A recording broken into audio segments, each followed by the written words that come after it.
Welcome to the membership report form instructional video.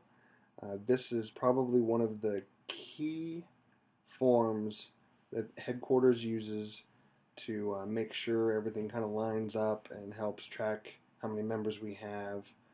This is the best form that tells us what's going on and how to help and who to contact. So let's cover some of the basics.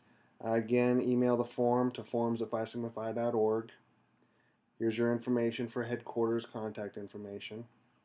Now, you have to check off what is included in terms of a check when you're putting this in. So you have the fall conclave fee and spring conclave fee. You can choose to pay both of these at once or just one at a time.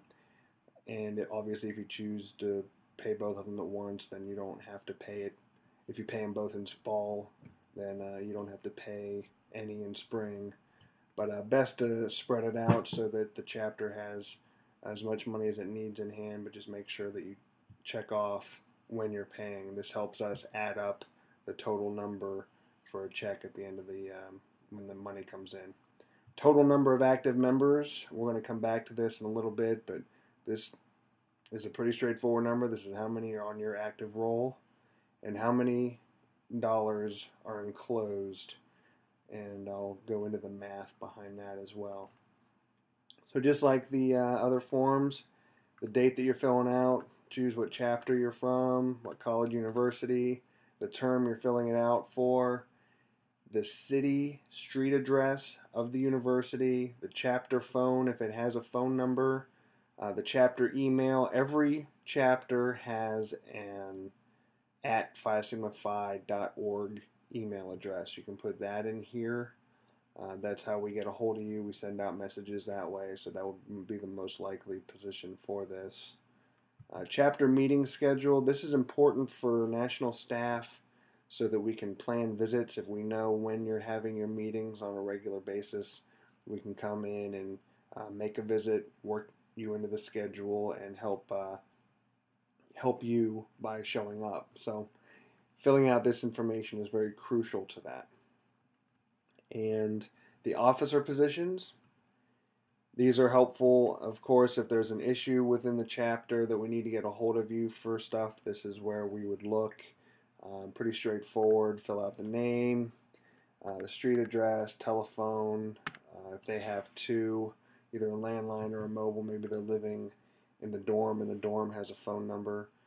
Just ways that we can get a hold of you if there's something that we have a question about. A lot of times it's more to do with finding out who might be coming to a national event or trying to arrange a visit if we have staff in the area that might be able to stop by. So again, email address and year in school. And try and put the email address that these members are going to be using. It doesn't necessarily have to be their school email address, but just the email address that the officer is going to check on at least a semi-regular basis.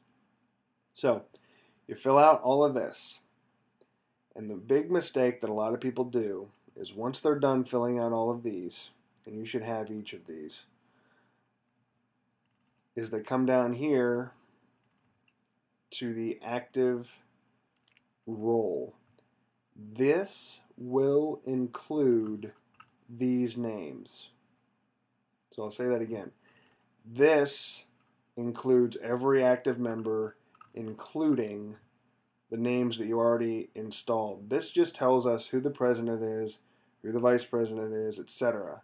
So that if we have a question about money, we can talk to the treasurer and corresponding secretary. If we have a question about visits, we can talk to the president or vice president.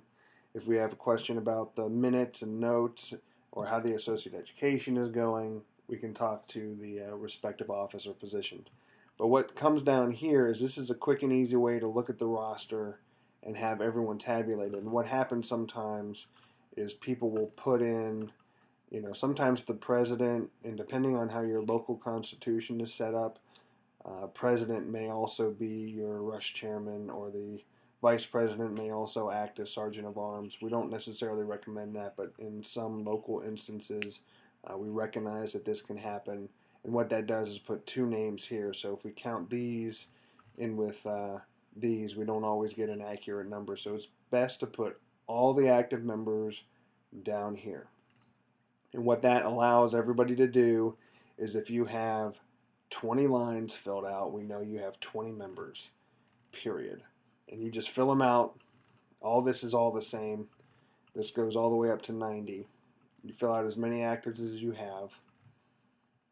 And then down here, you fill in the information for the president, the dean of students, campus life director. These are helpful for us to get a hold of anybody on campus if there's an issue, if we have questions, if other universities have questions, if we're expanding to, we can help talk them to them based on some of the experiences of this, and this helps us bothering the members to find out who's in charge of what. This just gets information to the people faster. So this is extremely helpful. Please don't neglect to fill this part of it out. Now, again, let's say that you have 50 members. You filled this all out to 50 members, including your president, etc. And then when you come back up here, that 50 should be the number that's here. And if you're including $500 for your spring and conclave fees, this total dollar amount should equal 50 members times 100 plus 500. For those playing the home game, that's $5,500. So it's important that all of this kind of lines up and adds up correctly. You can watch the video on the universal bookkeeping system. That video will be updated more, but we'll be putting that out there as well. And that dives into the specifics on how you can budget. But this is just some of the simple math checks that we need to make sure that that all lines up. So that is the active form. This is due every September 30th and every February 28th. It's been that way since the fraternity was founded. We don't see a reason to change it. So make sure that we're aware of those two dates. And again, if you don't know which forms are due when, watch the video on how to download forms. There's a form that you can look at that tells you all the due dates of every form and when you have to turn it in. So that's it. Turn it in, email it, and you're done. Thanks.